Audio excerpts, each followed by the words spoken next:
மாதிரி ஃப்ரெஷ் காராமணி வச்சு தான் ஒரு தக்காளி கிரேவி செய்ய போகிறோம். பாருங்கள், இந்த ஃப்ரெஷ் காராமணியை நல்லா இந்த மாதிரி கட் பண்ணிட்டு வந்துட்டேன். இப்போ பாருங்கள், தக்காளி ஒரு 2 நிமிஷம் ஆகிடுச்சு. இப்போ திருப்பி விட்டு 1 நிமிஷம் இருக்கட்டும். முந்திரியும் தக்காளியவும் சேர்த்து அரைச்சிட்டு வந்து இந்த ஹோல் கரம் மசாலாஸை சேர்த்துக்கலாம்.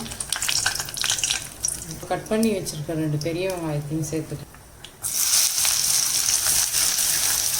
அது கூடயே கருவேப்பிலை சேர்த்துக்கிறேன், டீஸ்பூன் அளவுக்கு சேர்த்துக்கிறேன்.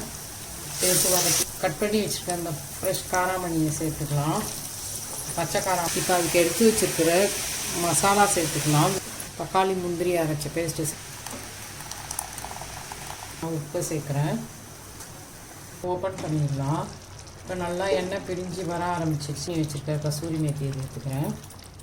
வெண்ணெய் சேர்த்துக்கிறேன்.